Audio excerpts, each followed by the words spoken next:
Welcome to the Pub Sports Radio College Football Closing Time Betting Show. This is our second edition of the show. We launched it last Saturday, and now we're back for our second edition. Myself, Ian Cameron, joined by Connor Mack, ready to break down the Saturday college football card leading up to kickoff, and another exciting card. Lots of interesting games to break down, including the next week. We were talking off air before the show started. We've got Big Ten and Mountain West Conference play beginning next week. So two more conferences entering the fray, going to make things even more exciting. So definitely looking forward to it. Connor, we got a lot of games to break down, so we'll get right into it. Starting just like we did last week, we'll start with the early games, the noon games. We'll start from the top of the rotation. Pitt, Miami is the first game on tap, ACC action. Of course, a lot of talk already in our chat and also all throughout the week wondering about the status of Pitt quarterback Kenny Pickett. He has officially been downgraded to out Miami. The money has come in the last few hours on Miami with that info up to 13.5. There was even a 14 out there for a period of time on the Miami Hurricanes. The total here in this game in the high 40s.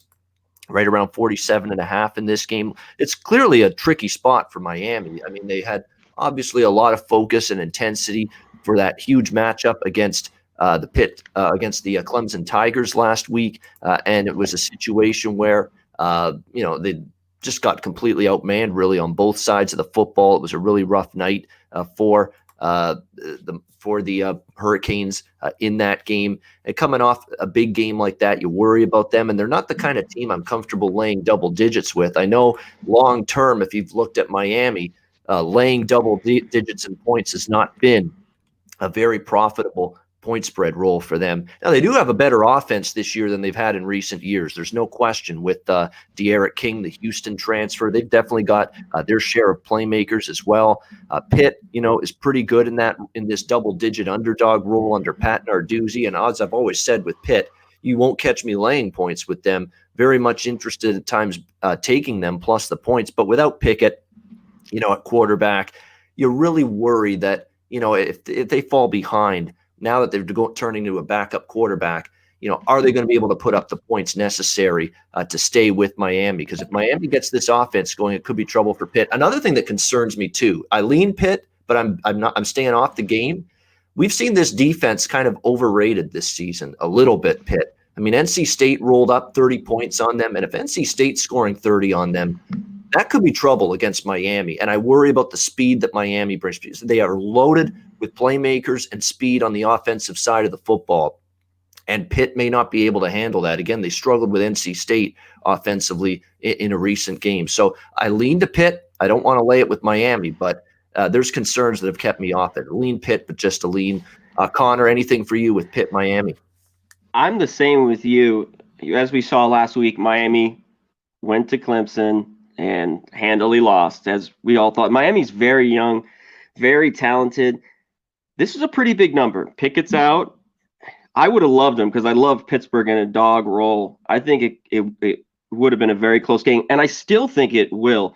But I don't want to. We were bringing up his backup because I haven't really looked. Pickett's been in there the last few years. You shouldn't even 2-3 years he's played. He's been the starter. It's Logan Klaus, a freshman from New Jersey. So I just don't have faith in it. I mean, you're getting 13, and it could go to 14 here. I don't think so because we only got about an hour till kickoff, but some places 12.5, 13. But it's definitely I'd lean Pittsburgh as well. If I was playing this game, I'd take the points, but I just got to stay off. And what Miami team, they should be better, but this is kind of a letdown. We're back home. Who we play? Or are they going to play real up? And I love Narduzzi as a dog, but without Pickett, I'm just going to pass here. Yeah, it's just a lean to Pitt. And actually, here's a curveball here. See, I've got Logan Krause number 2 on the quarterback depth chart here for Pitt. He's actually not. It's going to actually be Davis Beville or Joey Yellen. And Narduzzi hasn't even, and apparently Pitt hasn't even decided or said yet who the starting quarterback is. So that's all the more reason for me to just back off. Yeah. What I would do is, that's the thing. You don't always have to go to the betting window with a wager before the game starts. If you've got the ability to watch this game, tune in the first quarter, see how Beville or Yellen, whoever ends up being the starter for Pitt, see if they can move the ball. If they can't and they're struggling and the offensive line's not protecting for them, then I might back off getting involved in Pitt in game. But if I see them having success moving the ball, and this isn't the 85 Bears they're facing on defense here in Miami. They've still got problems on that side of the ball that they're trying to work through. Then I might get interested in Pitt. This is one of those live betting situations where if you see the offense working early, Connor, then maybe you jump in on the Panthers. Perfect way. Yeah. In this day and age, how live betting, and most of us, I'm sure, do it here in the chat. And it's become a huge, with me too, watching it. That way, well said. Definitely. Yeah. Take a look. Maybe this backup comes out and he plays great. He hasn't thrown one of these guys, and take a look at Pitt. So definitely that way. Take the points with Pitt and take a look, watch. All right, South Florida, Temple. Temple's just taking a money hand over fist here. They opened 10, 10-point home favorites, up to 2 touchdowns now, even 14.5 at bookmakers last. Chris, 52.5 the total in this game. Look, Temple's going to have a good offense. I like Anthony Russo. He's back at quarterback this year for the Temple Owls. He was pretty solid there last year. Should be able to throw the football with success. They've got a solid receiving core as well with Jaden Blue, Brandon Mack, and company. Good running back with Ramon Davis. There's definitely a lot to like offensively with Temple, but they're starting from scratch pretty much on the defensive side of the football. Only 2 returning starters on defense, and you pretty much saw that last week. Temple, one of those teams, they only played their first game of the season last week against Navy, and boy, they had some issues on the defensive side of the football. It could be a little bit of a growing pains defensively for Rod Carey's team here early in the season for the Temple Owls. And that could be trouble here against South Florida, because South Florida, I'll give them credit. Their offense, is probably the stronger side of this football team right now. They've not been a great defensive team. East Carolina was able to move the football successfully for portions of the game last week against them. South Florida can move the ball, though, in my opinion. When you look at the way the South Florida Bulls are, an experienced quarterback is returning for them this year under center in Jordan McLeod, dual threat. He's got Devontrus Dukes, Latrell Williams, pretty solid receiving core. He's got some weapons there to throw the ball to. And again, Temple couldn't stop Navy. That has me worried that they're not going to be able to shut down South Florida here either. I can understand laying 10 with Temple early, or 11 or 12. Now that it's hit 14, I just can't lay this high of a number with a defense that I think, just after what I saw against Navy last week, they look really sketchy. I don't like laying points with bad defenses. NFL, college football, it doesn't matter what brand of football, honestly. We get in this price range, I need to be able to count on if I'm going to lay a double-digit price with anybody, I need to rely on the fact that they can get stops. I'm not sure I can see that with Temple. I do like the over in this game, though. Total's a reasonable, modest 52.5, and I think it can get up and over the total between the Bulls and the Owls. Connor, are you involved here? USF Temple.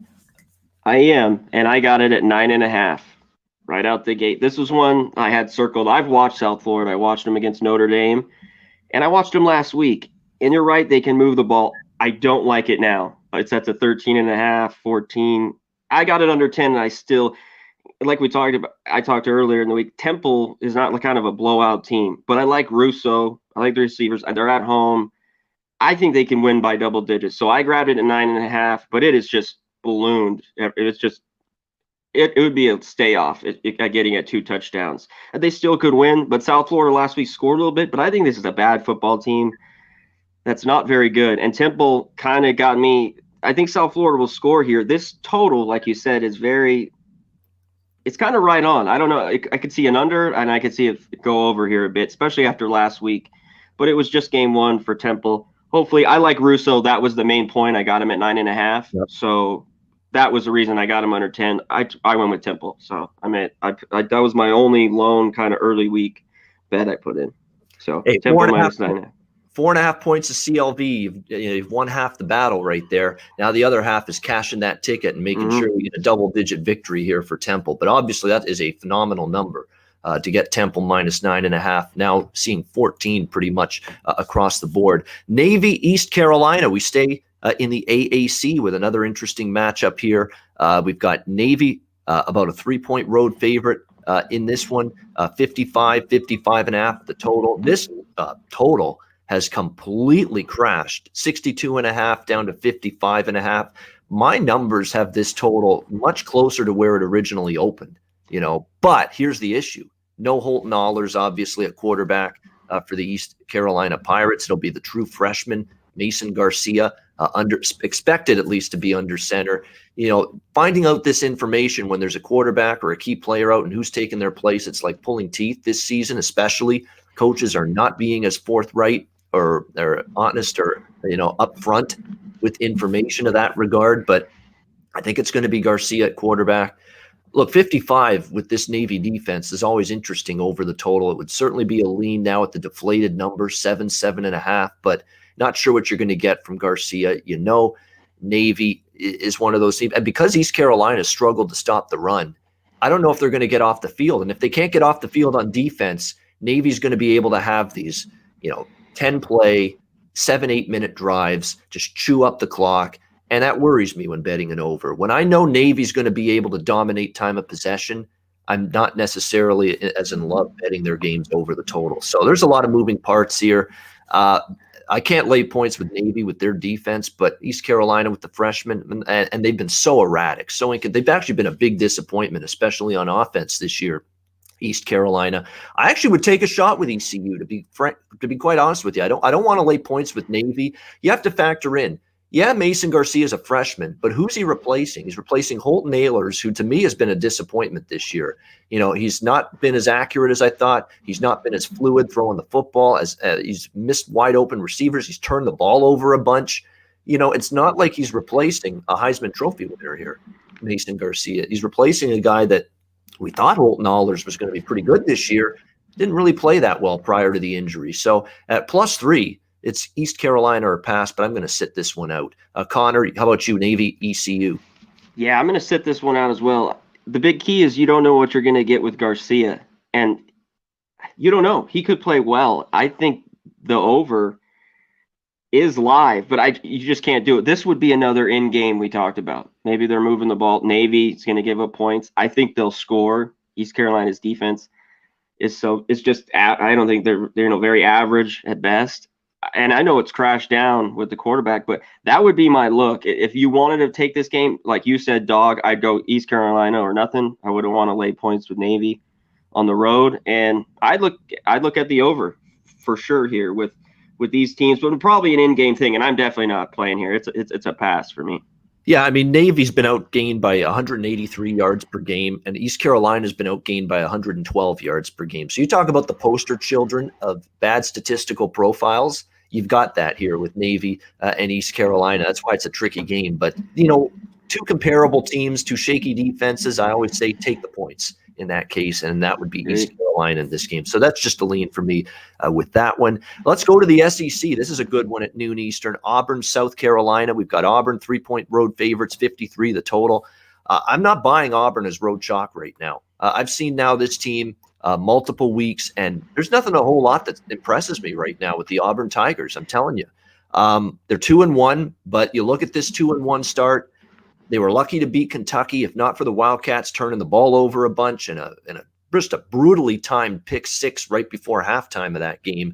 It could have been a different result for Kentucky. Then Auburn steps up in class against Georgia, and they just get run off the field by the Bulldogs. And then last week against Arkansas, if you didn't see it, Arkansas got hosed. I don't know how else to say it. They got absolutely jobbed. They got screwed in that game. That was clear. Yeah. Anybody with a brain and two eyes knows that was a fumble last week by Auburn down the stretch. Bo Nixon was clearly, a fumble that should have been called that on the field. They said no. It allowed Auburn to kick the game-winning field goal and escape by the skin of their teeth with a straight-up win against Arkansas as 2 touchdown favorites. I mentioned last week on our Saturday show, Connor, I didn't want to lay points with Auburn in that game. I wasn't bullish on Arkansas, but I said if I'm betting that game, it would have to be Arkansas. And sure enough, Arkansas not only a wire-to-wire point spread cover, but nearly pull off the win straight up as 2 touchdown underdogs. There's issues. I don't think their defense is as good this year, Auburn. They've given up chunk plays. They've given up big plays through the air and on the ground. And this offense, the offensive line's been awful, hasn't protected, and Bo Nix doesn't look accurate in the pocket, doesn't look comfortable because of that lack of protection. I haven't seen any progression out of Bo Nix at quarterback since he's been here at this program. In fact, he might be regressing at this point. Now, South Carolina, they're only getting 3. When I first saw the line, I was kind of hoping they'd get, 4, 4.5, but they're only getting 3. But I'm on South Carolina here still regardless. I think they can win this game at home. Auburn on the road, don't trust them as road chalk. And one thing about South Carolina, you look at their results so far. Yeah, 1-2, but took Tennessee down to the wire, moved the ball against them. Colin Hill with Mike Bobo as OC, who he had as his head coach at Colorado State. So you've got much greater continuity than you normally would for a team bringing in not only a new quarterback, but a new offensive coordinator. That's a positive. They hung tough with Tennessee. They moved the ball against Florida, and we're right with them. And if not for a fourth down stop by Florida in the fourth quarter, that was about to be a 7-point football game, and they were going to get right back in it. And then they did. And then last week was why I'm on South Carolina here. I wanted to see South Carolina flex their muscles and destroy a team they should have destroyed. And they did that last week against Vanderbilt, 41-7. I like them here. I think they get the straight up win, the +3, just a bonus. Connor, what do you think here?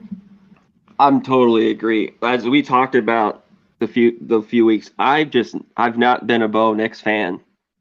I think he's erratic. His completion percentage is bad. He's very athletic. And like you said, the Auburn defense seems like it's regressed a little bit. Small sample size. Of course, it's only been the first 3 games. But I like South Carolina in the spot. I think Muschamp. I like Hill with both. He's played well. Right now, I think I'm going to take a small play. I'm not going to take the points. I'm just going to do a small play here. Just take South Carolina to win, money line. And a lot of key injuries as well on both sides of the ball for Auburn. KJ Britt, a great linebacker for them. He's out indefinitely. Big Cat Bryant, the defensive end. Eli Stove at wide receiver. All of them questionable. Some of them doubtful. Like KJ Britt, we're not going to see him probably the rest of the season. So there's key injuries now starting to pile up for Gus Malzahn's team. That's not necessarily something you want to see. And you look at statistical profiles, they're minus 92 yards per game this season, Auburn. Whereas South Carolina, they're plus 58 yards per game on the season. So the Gamecocks have the better statistical profile here than the Tigers, and I think that shows up on the field. I like South Carolina to get the win, and I'm gladly will take them +3. Big 12, Kansas, West Virginia. West Virginia minus 21, 3-touchdown favorite, 49 the total. Look, I stayed off betting against Kansas. I believe it was when they played Oklahoma State. And I'm like, why did I do that? Like, I've been fading Kansas pretty much every week. Why did I stop doing it?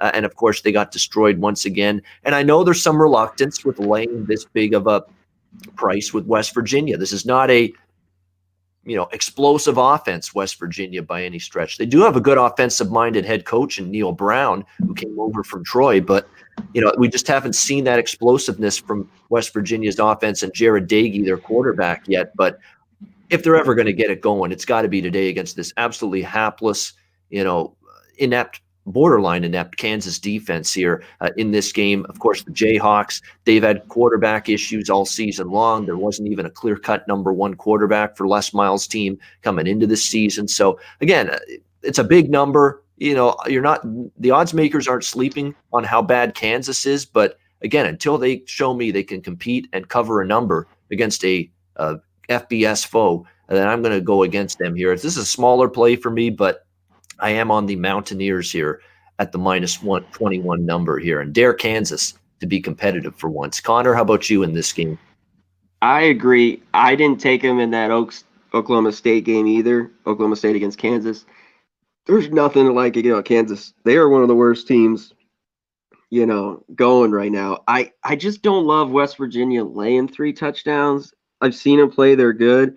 And I've been like him and Hall at this last day or so. I've really looked into it.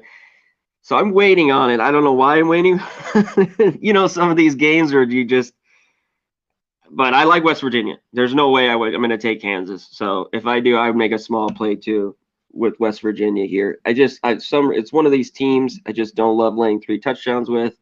West Virginia, we talked about a team like Temple or Pitt. Like, those are just teams I just don't love laying huge chalk with. But Kansas is that bad right now. And Les Miles isn't there. I don't know how much that makes a difference at this point. The team is just very, very bad. Les Miles or no Les Miles. So, yeah, definitely West Virginia here. Minus 20. Is that 23? What's it up to? Quick. It's actually down to 21. It's you can get 3 touchdowns right on the button. Minus 21 with West Virginia. I like it. Yeah, absolutely. I think it's a better number now as well. Cool. Liberty, Syracuse. Next game on the card, we've got Liberty. I'll tell you what, Liberty was up to as high as 5 or 5.5 as road favorites early in the week. And I think people were shocked by that, saying Liberty is laying more than a field goal on the road against an ACC team, albeit a bad one, a struggling one, an injury-riddled one.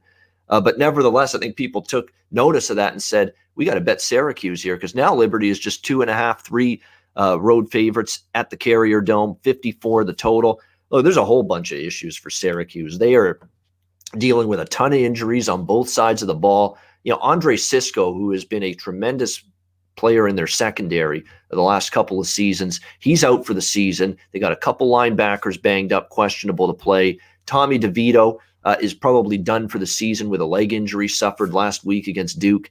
But to be honest, Tommy DeVito hasn't been great this year, and he really wasn't all that special last year. I think the bigger issue for Syracuse has been their offensive line. It's been offensive in the bad sense of the word. It has not been able to keep their quarterbacks upright. It's a big reason why DeVito got injured. They're going to turn now to Rex Culpepper at the quarterback position for this game today. And Rex Culpepper's been in the program here at Syracuse under Dino Babers for a couple seasons. He knows the system. And to be honest with you, I don't think there's a huge drop-off. Some teams, they lose the starting quarterback. You mark down in your notes, that's a huge drop-off. There isn't one here, in my opinion. DeVito just never was that good, never truly got this offense clicking to the level it could have. So I don't think it's that huge of a drop-off. I think Culpepper can be serviceable. I remember he came in one game for a couple of throws and made a nice throw down the field to set Syracuse up in the red zone. So we know he's got an arm on him.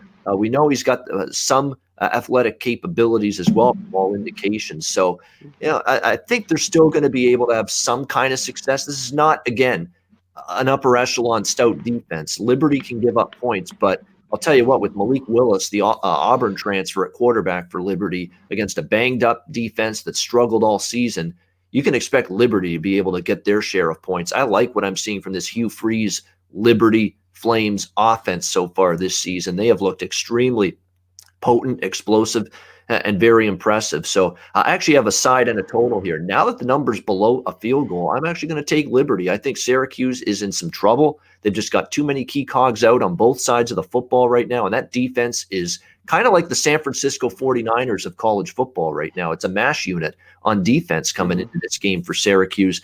And I know we've got question marks with the backup quarterback for Cuse, but you're going to give me Syracuse totals in the low 50s like this, I'm interested. So over the total for me, weather won't be an issue. You're going to get extreme pace on both sides. Kind of like, remember, I mentioned Duke Syracuse last week, saying both teams were going to play fast.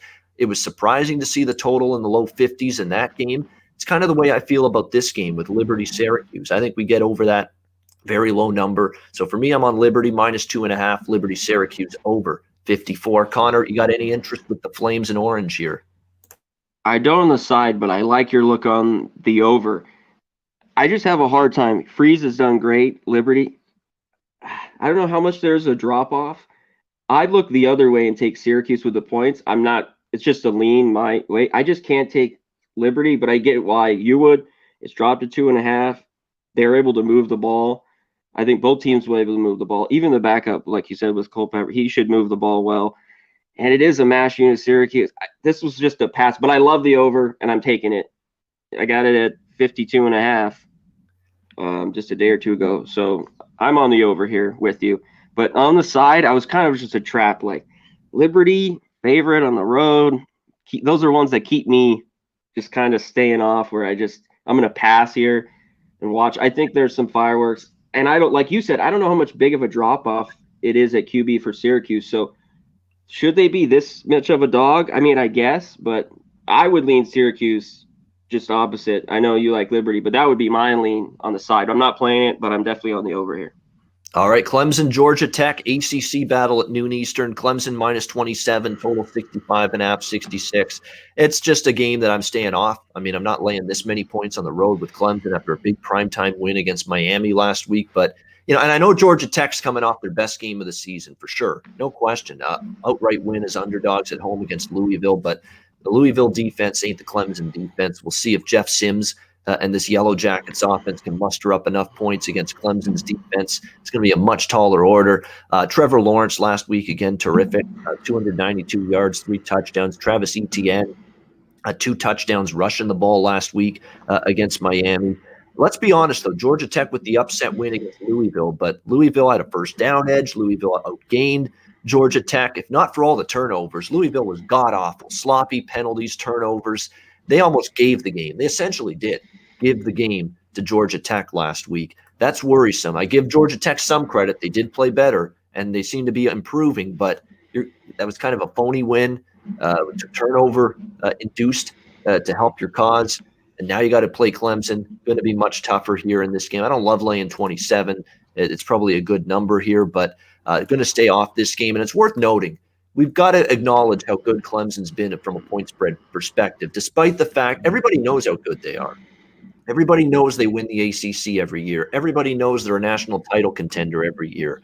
But in their last 21 ACC conference games, they are now 18-3 against the spread. That's unreal, because you're not supposed to be getting point spread value with this team. And yet here they are, covered 18 of their last 21 games in conference play, Clemson. So that's why they're a tough team. You're not supposed to have value with this team, yet somehow, some way, they keep covering these kind of numbers. So it's a game I'm staying off, but just some food for thought for those of you watching out there. Connor, are you getting involved here with Clemson and Georgia Tech? I'm not. Right here, if I take anything, I take Clemson first half. That seemed to be good, because in the second half, they pulled the reins. And Georgia Tech, Louisville's just bad.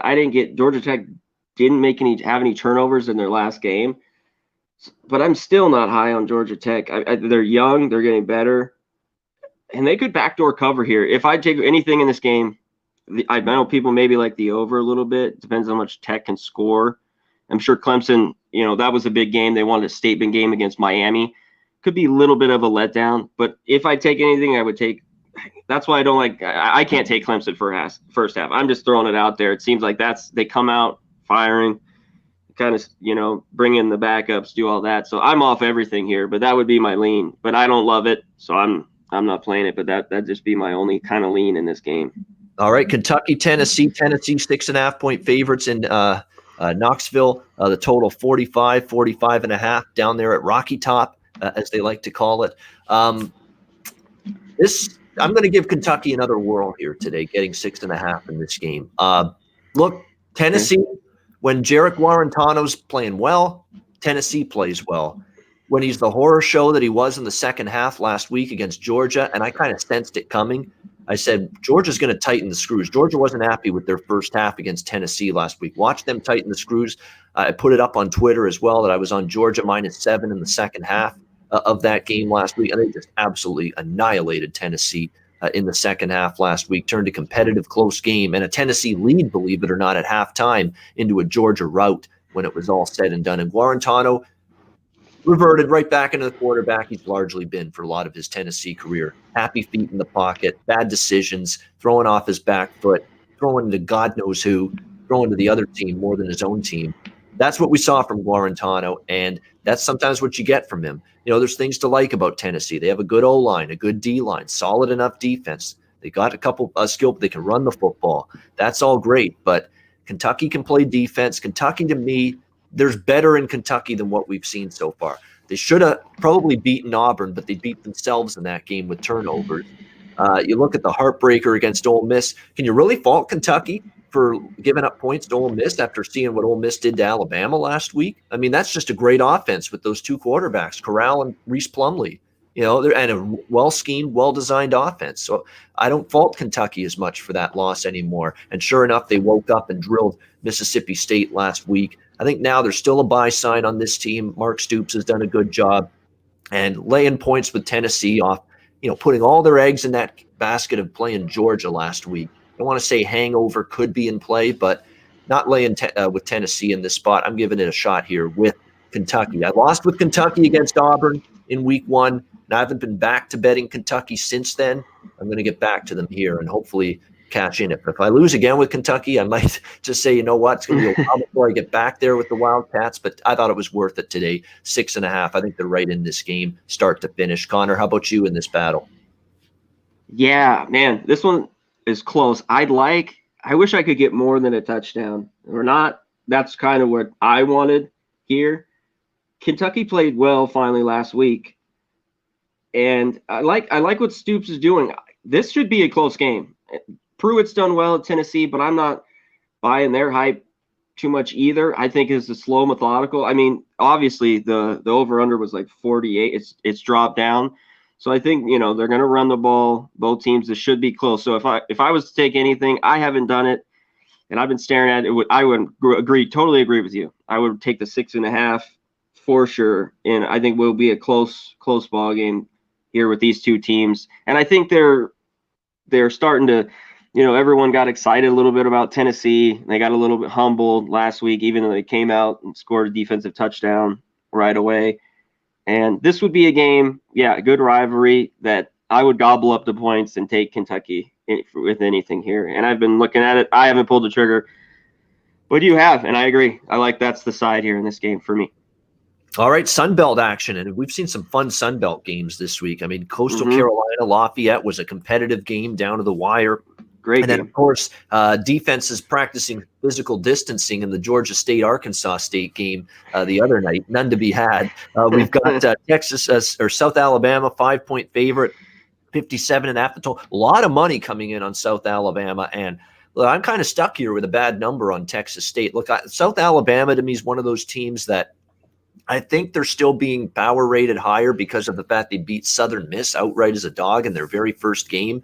We're finding out Southern Miss has issues. They're not very good. So I think that win has been overvalued a bit.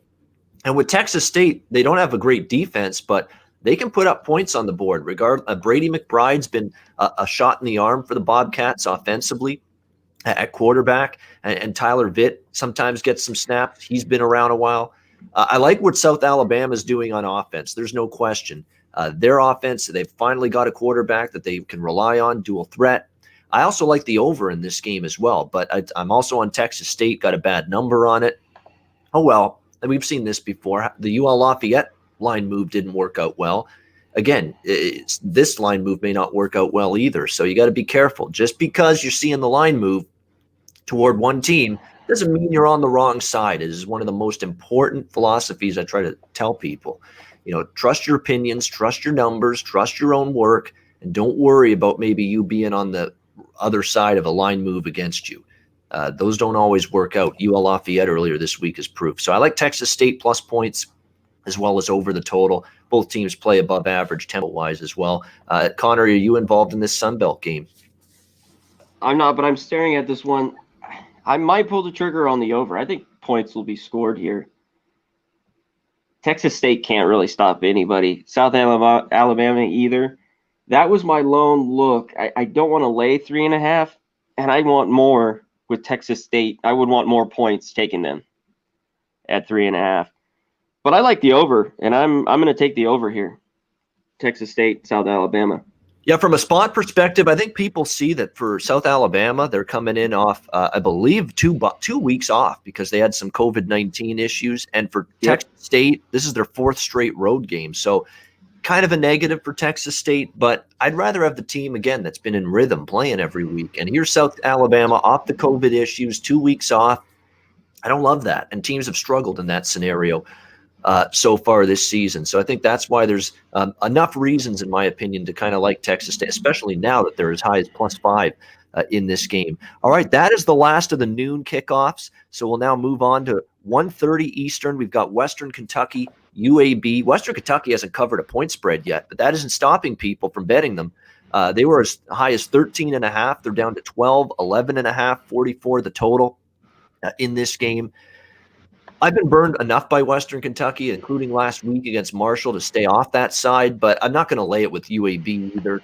UAB is the better of these two teams. You got to like what you're seeing for Spencer Brown, and even Lucero, who's taken over as the quarterback. UAB in recent weeks has played well, but you worry that Western Kentucky is getting more points than they probably would have in this matchup before the season. Ty Pigrom has struggled at quarterback. Their defense has actually been solid, but their offense is definitely underachieved.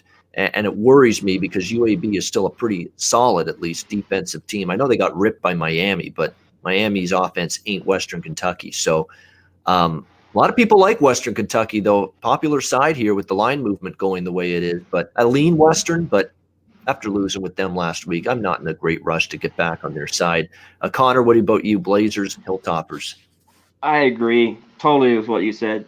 UAB is the better team here. I wouldn't lay 13. Western Kentucky, just they can't move the ball very well. Their offense is just very boring, middling.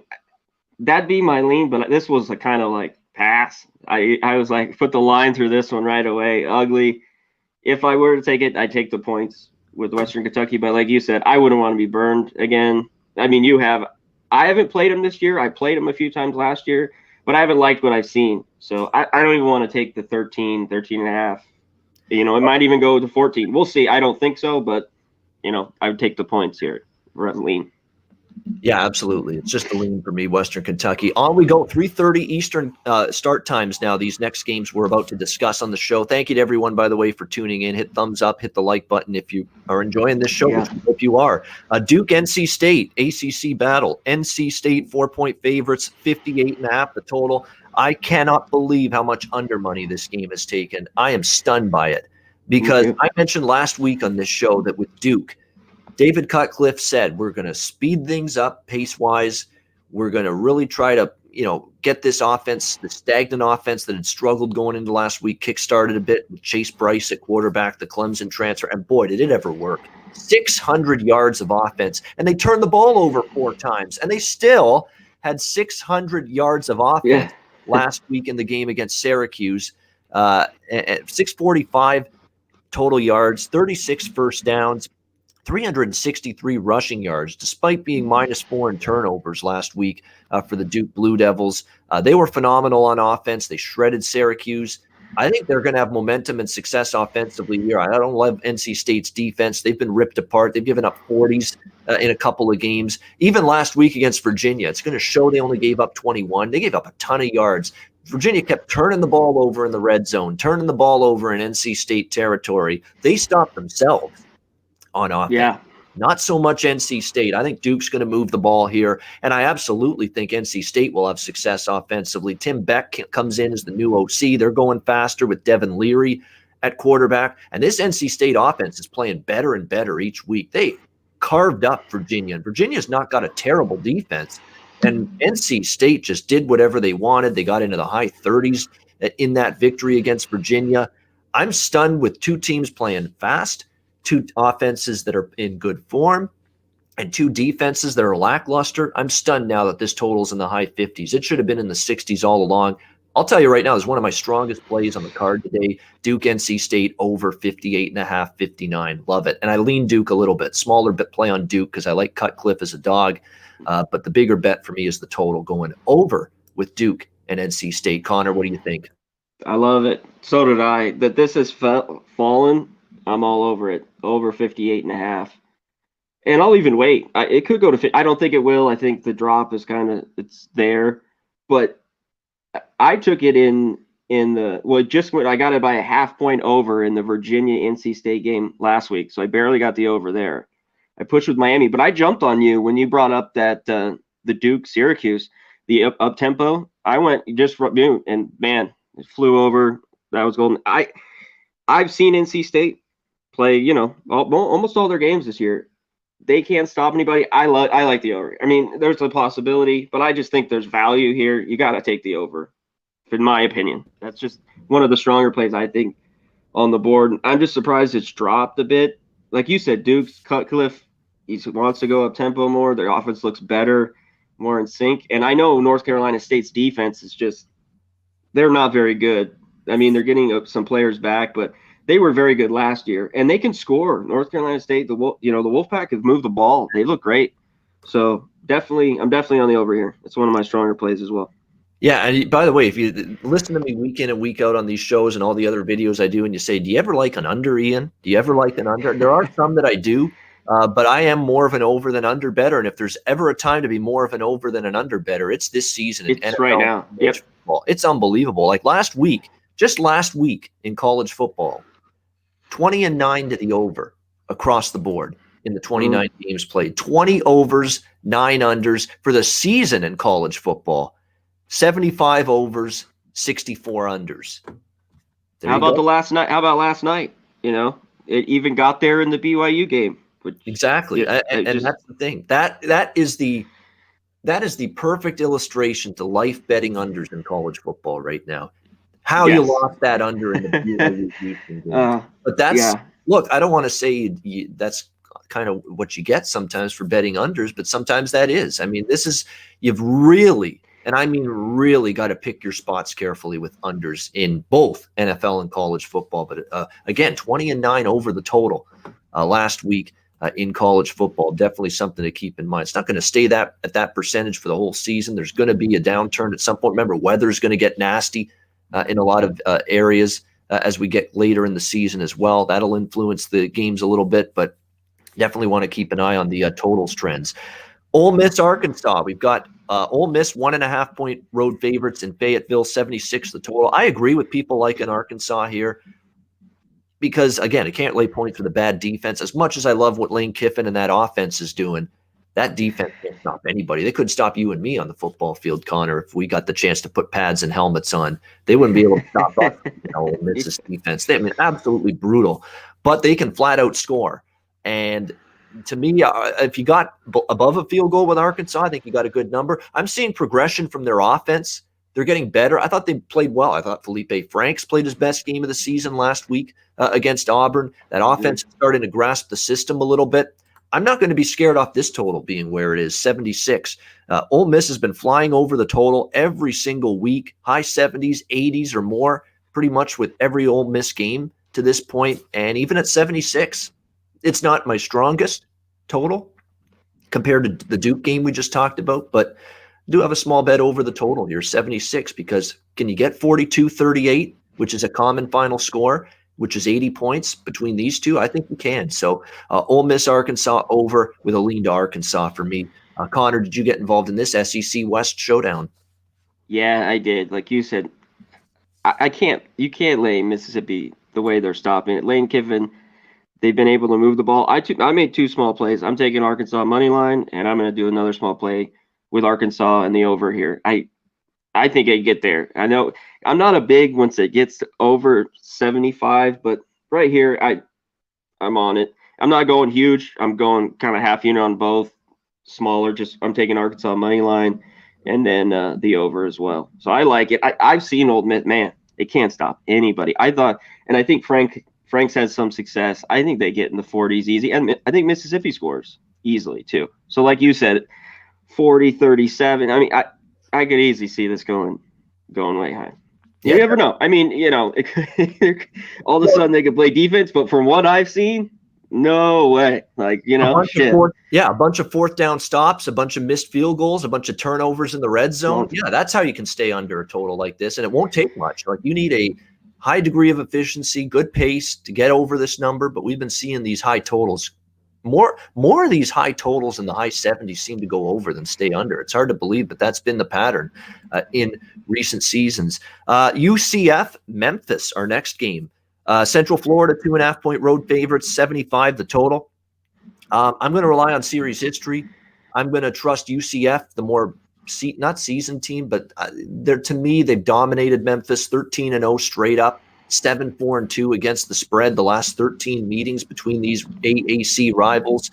They're both off a bye, and they're both off a loss, but I trust Central Florida more to bounce back than Memphis. I cashed a ticket against Memphis with SMU in their last game, and SMU got the victory. And I know UCF, that was a horrible loss. I mean, 3 touchdown favorites against Tulsa in their last game, a stunning loss. But Tulsa always gives that Central Florida team problems. I don't know why, but every year they play UCF tough.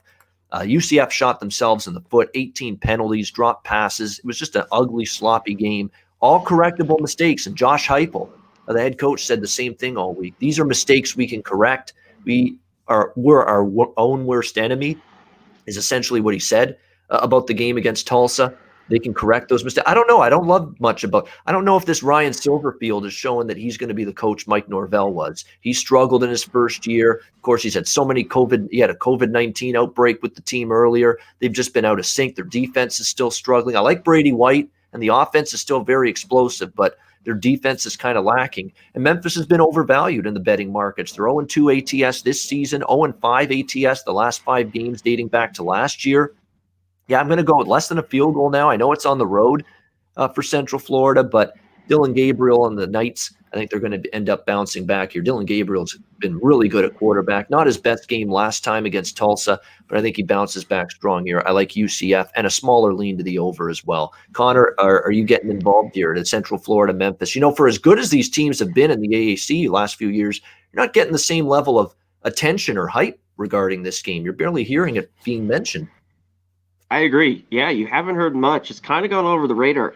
And for me, it's a pass. I like you said, I don't know if this Memphis team's the same without Norvell.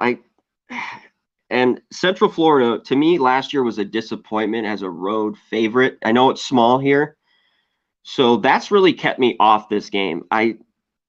There's just too many things going on. I know a lot of people like Central Florida. I would like Memphis as a dog. It's just kind of one of these games that's kind of just tricked my mind. I'd lean a little bit over. They will score. This is another one. I wouldn't be too scared at 74. It's got to get there, but I think it will. But it's a pass for me. I was just going back and forth. And, it's one of those ones that I got to just, when I go like that, sometimes it's just cross out after all the, things I've gone through the whole team. So, yeah, I'm passing Exactly. Yeah, you don't have to bet every game. That is for sure. We missed one earlier, 2:30 p.m. Louisville, Notre Dame. We'll hit that one right now. Notre Dame, 16.5-point favorite, 61.5 the total. Just too many points with Notre Dame. I mean, I got an ugly winner with Florida State last week against Notre Dame. They just stayed inside the number. I kind of feel that way about Louisville. Look, Louisville's bad on defense, but with Malik Cunningham, he's calling himself a different first name every week, it seems. That's a lot of points. And Notre Dame's defense, Notre Dame hasn't really faced anybody this year. That's another concern. Louisville's been battle tested, at least with some good opponents. That hasn't been the case for Notre Dame. Louisville's always capable of a backdoor touchdown with their offense and with Satterfield, who schemes a pretty good offense. So I'm going to take my chances here, plus 17, 16.5 with the Louisville Cardinals. And a lean to the over. It'll be a small play on the over as well, but there is a chance of some moderate to high wind in South Bend today, so just be aware of that. But Louisville and over for me in this game. Connor, how about you? Louisville, Notre Dame. This is tricky. I can't do Louisville. They've driven me nuts betting them this year. Kind of like you. Punishment. I'm going for more. Okay, I love it. And with Notre Dame, I'd lean Notre Dame. There's maybe a 16.5 out there at 17, but I like we talked about last week, I have the hardest time laying this many points with the Irish regularly. This one, I think they could cover. Like last week, they didn't. My play would be more towards the over. Louisville's defense is just no way. I think Notre Dame gets theirs. And I think Louisville could score, kind of like how Florida State did last week. So that's why I'm up. Small lean to Notre Dame and the over. This one's kind of been on my mind too. I think it goes over. It's just, I know you and me, I'm like over, man. Noli knows would be not happy with us. With his unders stuff. It's the antithesis of the way we think. Yeah, you're right. Unders. We're the opposite. Yeah. So George on your mind, not for Connor Mack, Louisville on his mind here with the Notre Dame Fighting Irish. All right, next up, 4 p.m. Eastern, Virginia, Wake Forest. Virginia 1.5-point road favorites, 56.5, 57 the total. This is another game with a huge move toward the under. It opened 64 the total, 57 now. And yeah, Brennan Armstrong's out for Virginia. He's not going to play the quarterback. They're going to go to Lindell Stone. And if you saw Lindell, and I was watching a lot of NC State Virginia last week, Lindell Stone looks like a fullback or a linebacker, with the way his posture is, his physical profile is. You wouldn't think of him as a quarterback the way he looks, but he was actually pretty solid throwing the football. And a lot of it was short to intermediate passing, but I don't know. Is there a huge drop-off between Brennan Armstrong and Lindell Stone, who's going to be starting for Virginia today, that it warrants this total being down around 57, 56.5? Because I'll tell you what, this total for Wake, it feels very, very low to me. We know what Wake is. Pretty capable offense with Sam Hartman, decent, skill position talent, although I think they don't have quite as much as they did last year, but a horrible defense. And that's what you get with Wake Forest. They're supposed to be a good defense. I haven't seen it yet. from the Wake Forest Demon Deacons. So, yeah, I'm going to keep the bet smaller because of the quarterback injury for Virginia. But again, kind of like what I said about Syracuse, kind of like what I said about East Carolina with the quarterback injuries in those games. I don't think there's that incredible drop-off going from Brennan Armstrong to Lindell Stone.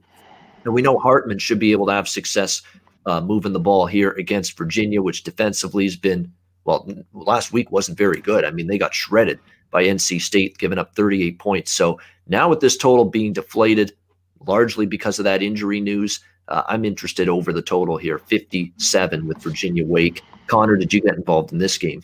I didn't. I lean towards the over a bit here too. There isn't that much drop off, but this was a hard one for me to cap. I'd go Wake Forest. I haven't seen enough out of them. They're at home. This is going to be a close one, but it was a pass for me. It's kind of, I don't like it.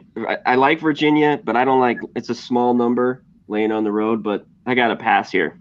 All right, A&M, Mississippi State.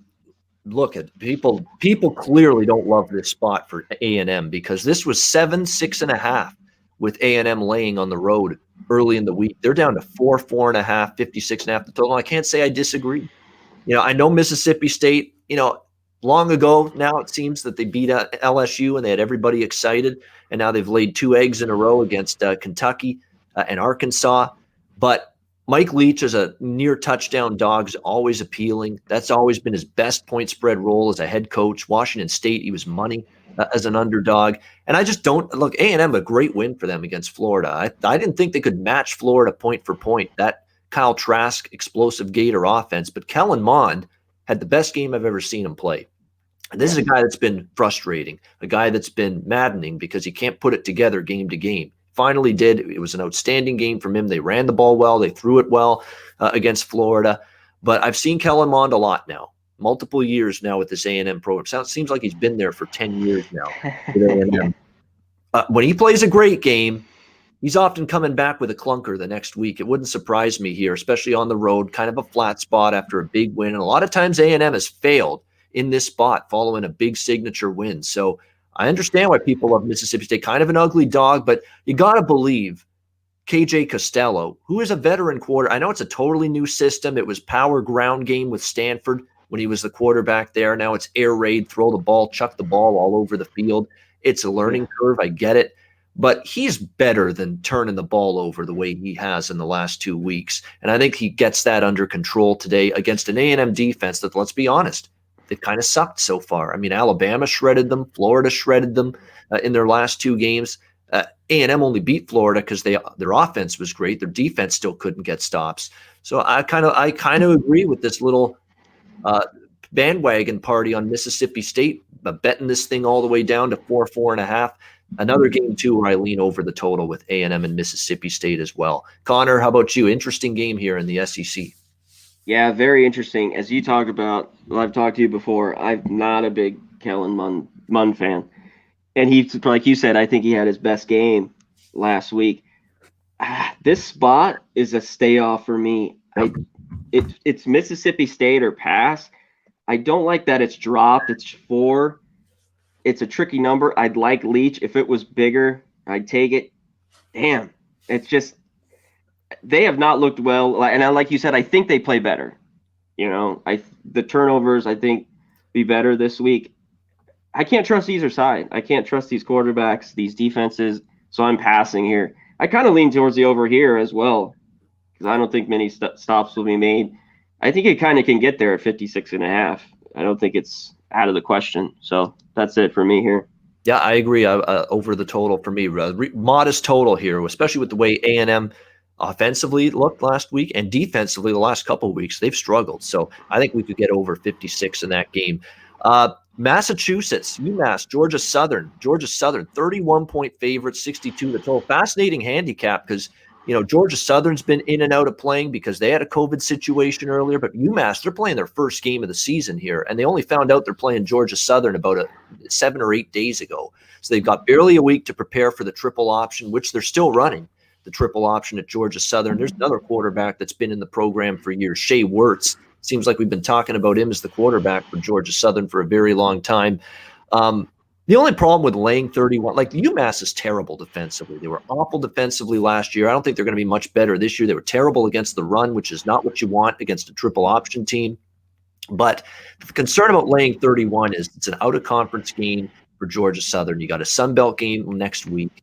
What if you're up big and you pull the starters, late in the game, which could very well happen? I think if you like Georgia Southern, get on them first half instead of full game. A lean to the over, but other than that, not a big opinion for me on this game. Connor, anything for you? UMass, Georgia Southern. Yeah, it was a pass. I thought about it a lot. I think I'd lean pass. I contemplated Georgia Southern with their triple offense. I kind of want to take the over. UMass is bad. Yep. It's just, and when you see a 63 and they're favored by 31, I mean, can they get 10? It's a total pass. I looked at this wanting to take and kind of digging into it, think, especially on the total side, but I passed here. Yeah, and the one thing about UMass is, they are going to go fast. Walt Bell, the head coach, of course, yes. with Florida State before. He runs a fast-paced offense, which is going to counteract at least Georgia Southern's not going to run fast at all. They'll be deliberate. But with how bad UMass was, especially against the run on defense last year, and I think that I project them to be just as bad this year, they could be big chunk plays on the ground. And so whatever slow-paced Georgia Southern runs, they can make up for it with like these 60, 70-yard run plays and be able to make up for it with just breaking off these big runs against a defense that's susceptible to giving them up. Next up, North Texas, Middle Tennessee State, MTSU 6-point favorite, 72 the total.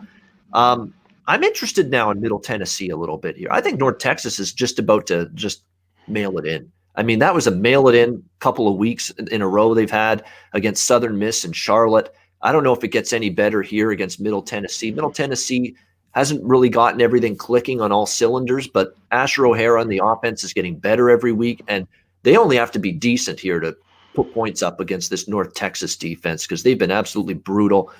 Again, I agree with the over move, but gosh, it was 66 and now it's 72, and it's just not now would I recommend it at 72, but I agree why the total went up. But more than anything, MTSU, I think now that they're -6 in this game, I'm interested in laying the points. How about you, Connor? Anything for you in this CUSA game? Me too. I'm interested a little bit in Middle Tennessee. It's under a touchdown, and I'm going to make a small play on it, I think. The total, like you said, it's kind of gone up, and I think it'll get – but I like Middle Tennessee. Under a touchdown, I think it's good, and I'm gonna play him. Absolutely. Marshall, Louisiana Tech will go rapid fire as we'll go for another 5 minutes or so. Marshall 13.5, 48.5, 49 the total. It's a pass. I've got absolutely nothing on this game. Marshall can absolutely name the score, but double digits on the road again. And the thing that's kept, like, Marshall to me can win this game by 14 or more. I have no interest in Louisiana Tech, especially after the way I saw them play against lowly UTEP last week. But I still have in the back of my mind Skip Holtz as an underdog. His track record in this role for Tech has been unbelievable. It's been money. So it's an easy pass, Connor. How about you? I might play this. This is what I was looking at. You just nailed it on the head when you said Marshall could probably call the score, should win by 2 touchdowns. But Skip Holtz, there's something about, right? You get 13 out of 14. La Tech, last week was porous. And, I mean, BYU is a great team. They moved the ball pretty well in that game. There was a lot of stalls, I thought, but I'm going to look at this deeper. If anywhere, I'd go La Tech in the points with Holtz, but it's a pass as well. Yeah, they laid waste to Western Kentucky last week, Marshall, and they had a good, really impressive win earlier this season against Appalachian State. So I was on them. Yeah, they were great. Yeah, they're looking really good. Doc Holliday has a team down there with the Thundering Herd, and he's always done a good job. Mm-hmm. Again, I prefer him, much like Skip Holtz. I prefer him as an underdog, a big favorite, but still, there's a talent discrepancy here this year between these two teams, and maybe Marshall can still win this game by 2 touchdowns. That would be my lean, at least, in that game. All right, we're down to the last few. Only a couple games left. North Carolina, Florida State. We've got North Carolina, 13.5-point road favorite, 64.5 the total in this game. A lot of money on UNC. I couldn't argue with it. I don't want Florida State, but I do want the over in this game because Florida State's defense can't stop anybody. They let Notre Dame just go up and down against them. And North Carolina and Sam Howell, They've got an even better offense, even more weapons to have to handle. But I think Florida State's going to be capable against North Carolina of doing some damage offensively. Mike Norvell knows that side of the ball well, can call a good game plan. Jordan Travis, look, it's already just been a game and a half that he's been the quarterback. He's already a huge upgrade over James Blackman. It's not even close. Yes. He's at least capable of throwing the ball, making plays with his feet, making plays for this offense. So I like the over more than anything. Smaller lean to North Carolina. Connor, how about you? I don't have a play on this game. Yeah, I got to pass here. I think they're right on the number with the spread, and I lean towards the over. But yeah, with Travis, he's definitely a step above Florida State as the quarterback, and I think they get better as the year goes on. Those first few weeks were very tough for them. But yeah, I got to pass this game. I couldn't find North Carolina should win this, but I'm not going to lay 2 touchdowns on the road. Yeah, I agree. It's getting up there. It's a little bit of a lofty number. And again, we saw North Carolina a little bit leaky on defense against Virginia Tech last week. So it's always concerning. I'll be able to get those stops if you're going to cover this kind of number. All right, we're down to the last couple games. We're going to do Boston College, Virginia Tech next, and then we're going to save the best for last. Georgia, Alabama, everybody talking about the game of the century or the game of the week. Boston College, Virginia Tech first, though. Virginia Tech, 12.5-point favorites, 62 the total. Broken record, this is a recording. This is a recording. Ian likes the over. I do like the over here. Boston College or Virginia Tech. Virginia Tech, if you've watched them, they're playing at one of the most breakneck paces of any team right now this season. They're just going right up and down the field. They're snapping the ball barely 5 seconds after the last play. They've been able to move the ball. I don't even mind whoever's at quarterback. Braxton Burmeister's, the Boise State/Oregon transfer, has been impressive when he's been in there. I certainly like Hendon Hooker if he's going to be the quarterback for Virginia Tech. And they've got playmakers, a great offensive line. They're going to put up points, and they should against Boston College. But Virginia Tech's defense is lacking significantly, and I'm seeing some good things out of Boston College's running game. The Notre Dame transfer, Phil Jerkovich, I think is playing better with each passing week. I like this game over the total. And again, in terms of the side, you're not going to catch me laying double digits with a shaky defense. And Boston College has been an undervalued team from a point spread perspective. They've just covered in almost every game this year. I think they've covered every game as a dog. Jeff Hafley, who came over from Ohio State, the new head coach, I think he's doing a solid job. He looks like a young, bright head coach, kind of knows what he's doing. I think what he's done already, inheriting a mess from Adazio. It's been impressive here with BC. So I like BC plus points and over the total in this one. Connor, anything for you with Eagles Hokies? Oh, yeah. This one stood out to me right when the card came out. This is my best bet. I love the 13 with BC, and I love the over as well with you. I think the totals, the way I've seen Virginia Tech give up points, and they can score it, and Boston College hasn't been able to run it, but they've kind of changed their style. They'll always BC, kind of slow pace running. Jerkovich, that guy can sling the rock, and I think it's too many points here. I love it. That's my plus 13, and I like the over here. All right, loving it. BC and the over against Virginia Tech for Connor. And we wrap it up with, it's the game everyone's talking about. Georgia, Alabama. Alabama now 5.5 point favorites, 58.5 the total. Last I read, this ongoing, it's like Nick Saban, will he be there or will he not be there? That is the question on the sideline down there in Bryant-Denny Stadium in Tuscaloosa for this game. He's apparently got to pass one more COVID-19 test. And if he's negative one more time, he'll be cleared to be on the sideline and coach this game for Alabama. I think all of that is just noise. What I'm interested in more than anything is an Alabama defense that I don't trust right now, laying 5.5. And be careful here.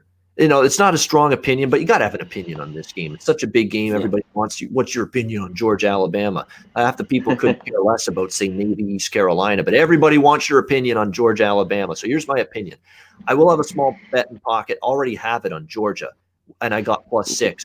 Even at +5, I lean that way. Look, people, and I've heard some really crazy things this week. People saying nonsense. That, Alabama's only laying less than a touchdown, a single-digit favorite. That's value. You've got to back them now. They've probably been great when they've been a single-digit favorite. No, they've not. Do you know they're actually 3 and 4 straight up, 2 and 5 against the spread last 7? as a single-digit favorite. That tells you when they finally face a team that is somewhat in the ballpark with Alabama, they've struggled recently. And I don't like the stuff off the field. Saban getting the coronavirus, firing the defensive coordinator after last week's game against Ole Miss, bringing in Charlie Strong, a lot of deck chairs moving off the field. That's a bother for me. The one thing that's holding me back on making this a strong bet and a strong opinion on Georgia, who are good quarterbacks that have knocked off Alabama in the past? It's usually when Alabama's lost, it's been to some great quarterbacks, Johnny Manziel and Deshaun Watson and Cam Newton and all of these great quarterbacks that have beaten them. Is Stetson Bennett really in that category with those quarterbacks? I'm not so sure yet. He's done some nice things so far, but I don't look at him as that quarterback that's just NFL prospect, NFL talent all the way. This is going to be still a tough order on the road for him, but tell you what, it's an Alabama defense that's vulnerable right here, and it's still the better defense in this game, catching points. How good is Georgia's defense? I think it's really good. They've proven it so far. I know Alabama's offense looks damn near unstoppable right now, and that's the concern. Mac Jones and company have been unbelievable moving the football, putting up points, hitting big explosive plays, but you faced a Mizzou defense that's terrible. You faced a Texas A&M defense that has been disappointing. You faced that Civ Ole Miss defense last week that we just talked about. You're facing a real defense this week. Maybe they're just too good offensively, even for Georgia, but I'm going to have to see it first. I'm going to make a case for Georgia here. Again, I don't love it, but I'm going to make the case for Georgia plus points. Connor, how about you? The big game, Georgia, Alabama. The big game, like you said, I want the better defense. So I want Georgia in this spot. It's not big for me, and I think we'll see how it plays. I like the over, but I want to see how the game for some reason, some of these games, I think we start to see a shootout. But I don't know. Georgia's defense is really good. But I think Bama can move the ball, and I think Georgia will move the ball on a kind of a down year for Alabama defensively. They just haven't been, compared to the last 7-8 years, they're, these defenses that have been really great. So I kind of want to watch versus. There's a lean on the over. I took Georgia as well at +6. I think they're the better team. And like I said, I want the team with the better defense. I think the game is close. I don't see a blowout or anything close to that here. So yeah, and it'll be fun to watch. So, and like I said, I'd lean to the over, but it could get into a little bit of a struggle. Georgia's good defense, but Bama's looked good. But like you said, who have they played? So that's why I don't love the over as a really big play here. I just leaning on it and want to kind of maybe look at in-game. This is maybe an in-game spot. You see how the game's going and play it. But yeah, I'm on Georgia with you. I think it's just a little bit too many. I grabbed it at 6. I know it dropped a little bit because of Saban, but it should go back up to 6. I see 5.5s everywhere. So yeah, the big one, 5 o'clock, 8 p.m. Eastern. So should be fun. Yeah, I mean, that's what's great. It's a great game. It's a fascinating game because I think there's question marks about the level of competition that Georgia's defense has played, but there's also question marks about the level of competition that Alabama's offense has played so far. Both. Yeah. And that's why you're going to get the answer tonight, but you don't have that answer yet because we're all in that same boat. How good is the Alabama offense? How good is the Georgia defense? That's the thing we're going to find out. But if you're going to bet, you got to formulate what you think is going to happen. And what I think how good will Bennett play? Like we were talking about. I mean, I think he can move the ball against it, but yeah, great questions. It should be a good game. I'm excited. Yeah, it should be an absolutely outstanding game. No question. CBS television, Brad Nessler and Gary Danielson, 8 o'clock tonight. I mean, big primetime slot for this game. It's got that. Wait, Ian, who do you think he's going to favor? Really. Gary Danielson. They said he loves Bama and he loves Georgia. So maybe in this one he'll be. That's what goes crazy about him on Twitter. When he does a Georgia game on Saturdays against a team other than Alabama, everybody accuses him of being a Georgia lover. And that's what I was saying. Yeah. So you're going to favor tonight, Gary D, in that broadcast booth for CBS. It's going to be fun to hear that game. Dom Ricci, welcome in. Dom is on Alabama. Yeah, I mean, like I say, there's good cases for Bama, too. You're right. Maybe they're fired up to have the coach back if indeed Saban is back and they're all win one for the Gipper, all that. MLB, well, yeah, why not? Obviously, we got a Game 7 in the ALCS, Game 6 in the NLCS. I've been betting half unit on the over in each game the last like 2 days in these series, and it's worked for the most part. Didn't really work in the Houston Tampa series until last night. I think McCullers and Morton, the two starters for the game 7 tonight, they're starters I don't love. I think they're two of the weak. Like Morton to me has been injured this year. He's been in and out. McCullers had a brilliant game the last time out, but can he do that again? Like he's an inconsistent guy. Remember, he got lit up by Oakland. Let's not forget that in the last series. I know a lot of people love Houston because they got all the momentum on their side, but Tampa Bay is a pretty mentally tough team. I'm not selling the Rays short here, and I still think the Rays, they've won a lot of baseball games this year. All they got to do is win one here, and rely on that good bullpen. Houston really plowed through a lot of their key relievers yesterday in that game, so I think there's a big bullpen edge. I think the key for Houston is you got to hit Morton. You've got to get that big lead early. If this game is close, I think there's a decided edge for Tampa Bay in the late stages. As far as the other game goes, Fried and Buehler, Fried's a guy I'm going against. Fried has been outstanding, and that's tricky to go against him right now. Buehler's got the blister issue still. He's not pitching deep. He's been a little bit more susceptible because of that. I think Atlanta could close it out tonight, to be honest with you. I mean, you're going to ask the Dodgers banned up a little bit, you could say, in a pressure spot last night, but really it was set up for them. It was a bullpen game for Atlanta. Now they got to show they can do it against the guy that's been the ace of this rotation, Max Fried, throughout the Braves run. And I got to lay minus 140 to do it if I believe in the Dodgers. No way. Yeah, no way. Atlanta or pass for me. It's Tampa Bay. I would lean from a side perspective in the other game, and I will have a half unit on the over. Here's why. 7 games in 7 days for Houston, Tampa Bay. You can't tell me with a straight face either bullpen is fresh right now. You're dealing with significant fatigue, significant, strain and stress on all of these relievers and all their arms. And we're starting to see these relievers get hit the last couple games. I think that continues. Same with Atlanta Dodgers. A lot of relievers have been used. This is now the 6th game in 6 days in that series with no days off. Those aren't two fresh bullpens. So, I'm betting over full game before the game. And if it happens to be 1-1 or 1-0 or 0-0 after the first 3-4 innings of either of these games, I'll jump in on a live over because these are bullpens that I think are running on fumes with both of these series going into today. Connor, your thoughts on the baseball? Well, I have Tampa to win the pennant at 12-1. And as you know, going up 3-0, I am like just biting my nails. I want him to win. That was one of the only – I don't make a lot of futures, and I love Tampa and the price. So, man, I hope they win tonight. I'm not going anything else there. And, of course, my Dodgers, I think you lean the first 5 under. Buehler has to go, like you said. Buehler's got to go 6, 7, and he's got the blister issue. Yeah. Yes. If he's got that blister problem, you know what you do if you're Dave Roberts? You say, get out there. You just got to get through it, put your head down, keep going. Because our bullpen is shot. Let's be honest, it's shot coming in from a fatigue standpoint and usage. I agree. So I think the Dodgers free's just been great. And obviously the value with anyone here, you can't lay minus 140 with the Dodgers. I mean, the play here is Fried. He's been one of the best pitchers all year. He's the play on the side.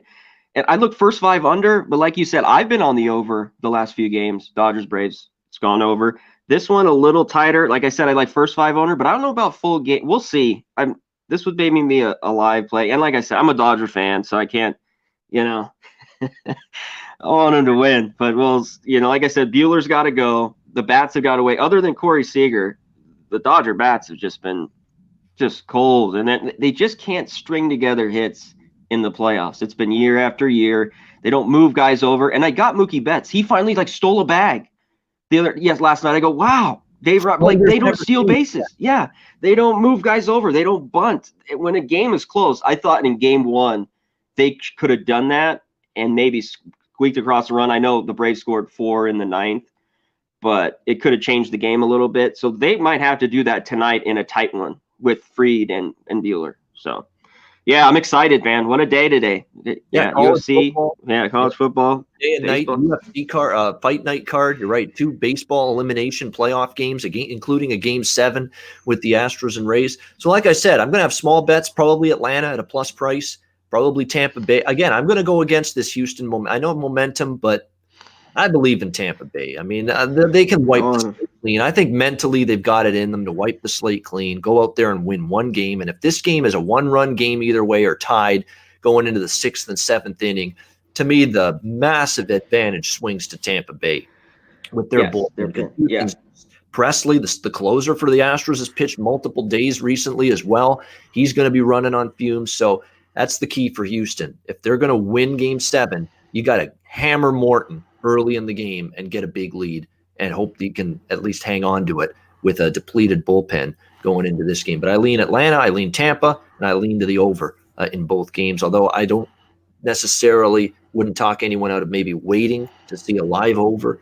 Maybe it does start off low scoring in both games with the starters, but I think the bullpens are vulnerable to giving up runs in bunches in the latter innings. Good stuff, Connor. Great show. A lot of fun. Cool. Thank you to everyone in the chat as well for joining us. We appreciate it. We're here every Saturday, 11 a.m. Eastern time for the Pub Sports Radio College Football Closing Time show. It's time to get down to business, start to get some live betting going, halftime betting. I'll post halftime picks throughout the day as I usually do on a Saturday and Sunday in NFL and college football. Great show, Connor. Good luck to you. Good luck to everyone in the chat watching the show. We'll be back next Saturday, 11 a.m. Eastern, for another edition of the Pub Sports Radio College Football Closing Time show. For Connor, Mac, I'm Ian Cameron. Have a great weekend. Good luck with your wagers. We'll see you again next Saturday right here on Pub Sports Radio.